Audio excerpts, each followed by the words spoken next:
Hey, Dabo, it's Chapel. How have Tristan Lee and Marcus Tate done in practice this week so far? Just getting a little better each day. So nothing really changed. Just progressing, all the way to game day. Getting a little bit better each day.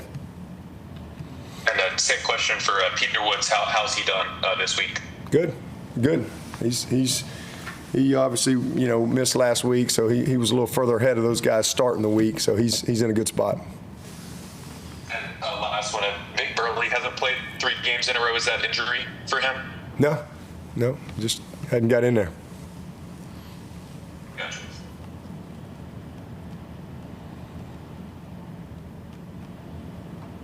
Anyone else for Coach? Hey, Dabo. Excuse me, it's Larry. Walker Parks played 79 snaps at Virginia Tech. How big was that? I know y'all have been trying to manage his workload, but just with Harris having to start and play at left guard, just how important was it that Walker was able to push through and play the whole game? Yeah, it was big. I mean, he was hurting for sure and didn't play as well as he's played, but we're just late in the season here, and he's definitely a guy that we try to manage because he whatever's in the tank with him, he empties it out every single play. That's just kind of how he plays the game, and that's what I love about him. So he came through big time for us for sure because we were pretty limited in that situation in that moment.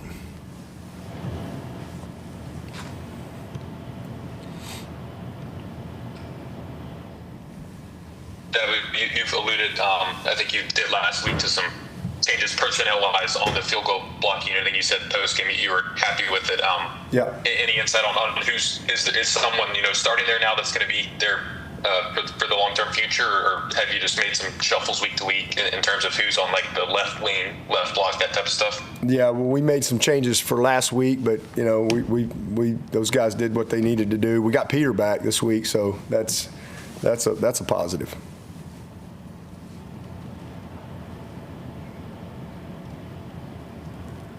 Anyone else for Coach?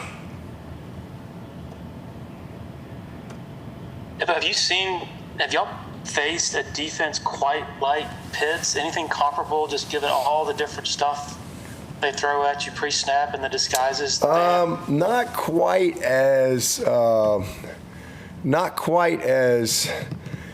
of feast or famine, I guess I would say, as far as all their hot pressures where, if you don't pick them up, somebody's getting hit. But if you do pick it up and you get it communicated right, you got a chance for a big play. So they're just very committed to what they do, and they bring them from everywhere.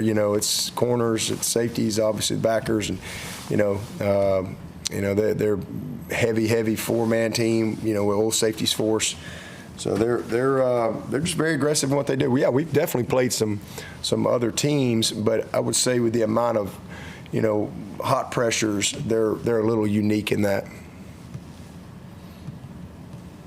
It's a challenge. They create a lot of stress on you from a protection standpoint, communication, ID, quarterback. Everybody's got to be on the same page, not just pre-snap, but really they force you post-snap to be very, very disciplined.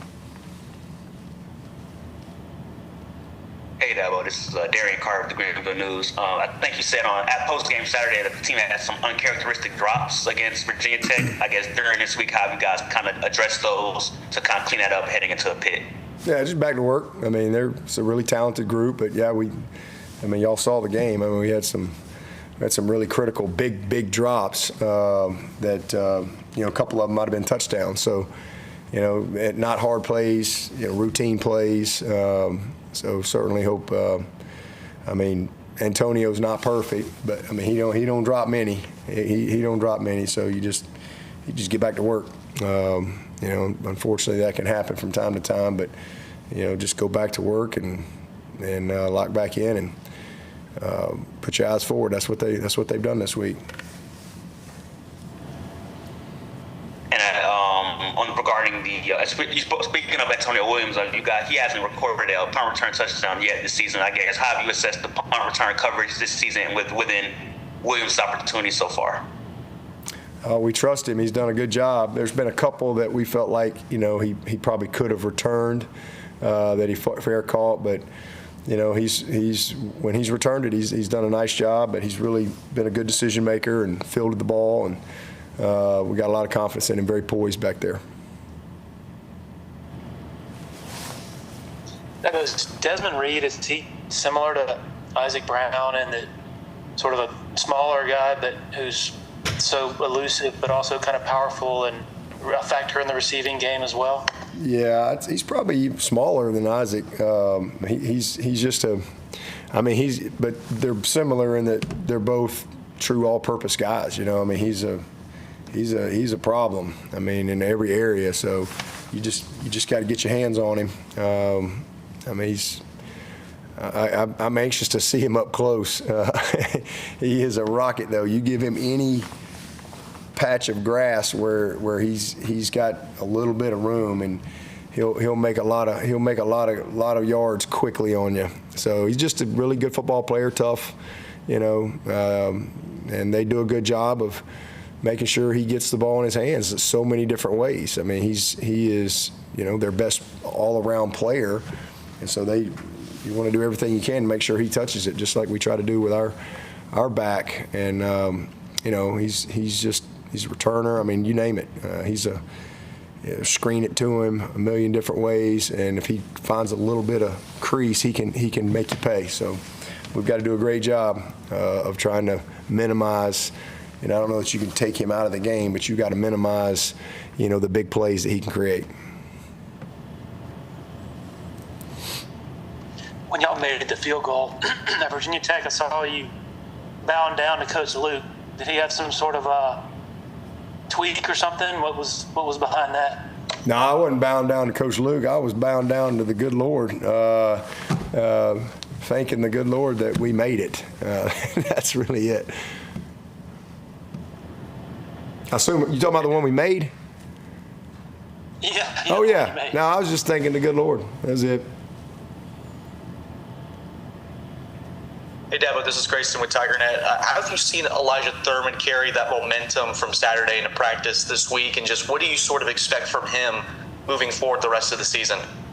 Yeah, a lot of confidence obviously comes out of a game like that, and, it puts a little bit of a spring in your step.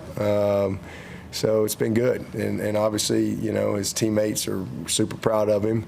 So, what we expect of him moving forward is to continue to be a good player for us and build on that and continue to get better and work your butt off in practice and, be ready. Like I said, he can play 4 positions for us in a heartbeat right now.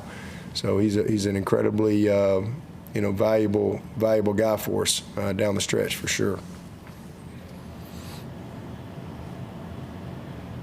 Dabo, you've talked about a few of the freshmen that you've kind of held till the end of this season. Any guys specifically that you're excited about or that we might see, roll out on special teams that haven't played much besides the first few games this year? Not really anybody that we're forcing the issue with, but we've got a group of guys that have 3 left. We're limited this week on, travel squad, but we've got, a couple guys that'll be going with us that fit that category, and then we got some guys, like Mason Wade, for example. He's got 1 game left, and we're trying to hold it. He would play if we had to have him, but we obviously don't want to play him. We're trying to hold him as long as we can because, again, anybody could get hurt at any time, and he's got to be ready to go. But we got, a few guys. Heaven is a guy that just has 1 game left. So he won't travel with us this week because we're not going to play him this week. Especially with getting Peter back. So, he's a guy that's got 1 and Champ's got 2. So we got a few guys that we've been trying to kind of manage. And some guys like Bentoncourt, we can green light those guys because they got 3 left. So, just kind of a case by case basis.